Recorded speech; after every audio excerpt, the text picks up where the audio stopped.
Hi all. This is my first product review. Um, I've never done reviews before, but so happy with this that I figured he deserved a review. Talking about the drone trigger system, it's the optical hi-hat controller.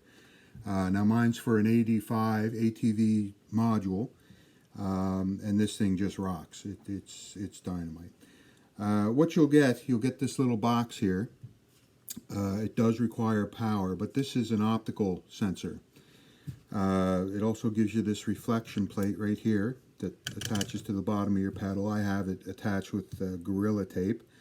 He'll give you Velcro to attach this to your pedal. Because this is a permanent installation for me, I opted to put Gorilla Tape there, and it's mounted there solid. That'll never fall off. So it does require power to power up the optical sensor.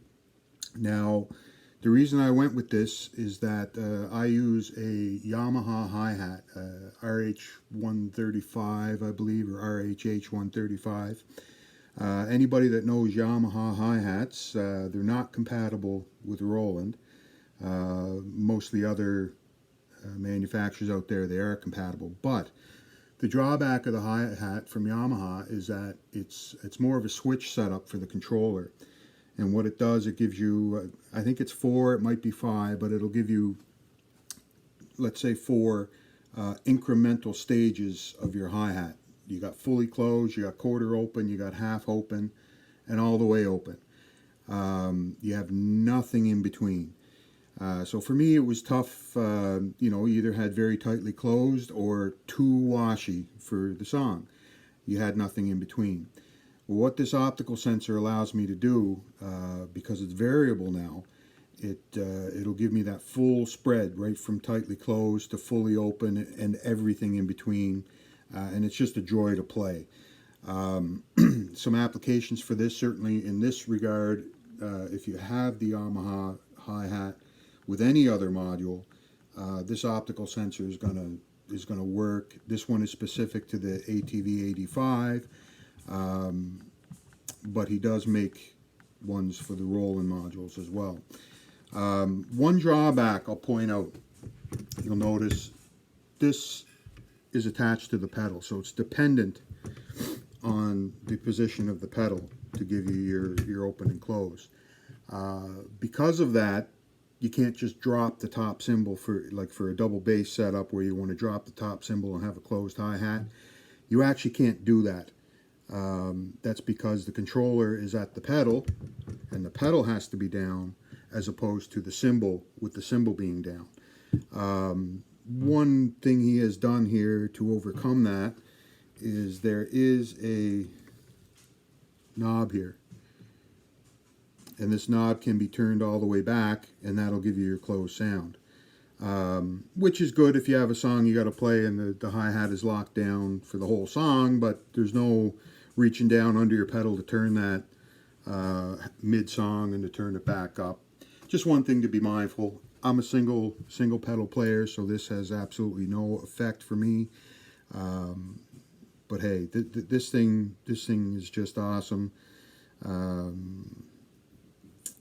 And I felt he deserved a shout out. I'm going to move over now to the module. I'll show you what I'm talking about between the two controllers. To show you the results. Stand by. So this is set up and plugged into the controller for the Yamaha RHH135. There's your hi-hat spread there. You see that there. So here's what I'm talking about.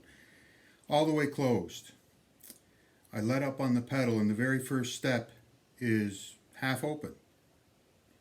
Next step, you can see that it's jerky there. You get 3 or 4 steps there from half open to fully open. And then from half open to closed. Like it operates as a switch, it's not variable. So there's a good example there. So what this does is I can't get anything in between these two for, just for a slightly loose hi-hat, full wash or completely closed. And neither one may be acceptable for whatever song I'm doing. So I really wasn't happy with that, but didn't want to spend the 800 Canadian dollars for the ATV hi-hat. So that's the Yamaha controller. And give me a minute here. I'll be back. I'll set up for the new drone trigger optical sensor. So here we are back at the kit. I've unplugged the controller from the Yamaha hi-hat and plugged it into the drone trigger optical sensor. And I've reset up the hi-hat to coincide with that within the module. You'll see the same graph there. Now it's completely variable. Right from close to open, you'll watch the full sweep of motion. Nice and gradual. Everything is full motion. Actually, it's I can't get my foot to move smoothly, so that'll show you how good it is. But yeah, that allows me to have this much open, this much open, this much open, this much open. You know, my first step of openness was halfway with the Yamaha, and just not acceptable. So anyway, there you go. This thing absolutely rocks. It's a great buy for any ATV module owner that doesn't already own the ATV hats. The thing works dynamite. In my case, I'm using it with the Yamaha hi-hat RHH135. But with this setup, you can use any cymbal you want. You can DIY low volume cymbals, you know, as he has on his site, and I think that's his main purpose. But I just wanted to give him a shout out. This thing rocks, and have a good day. Thanks.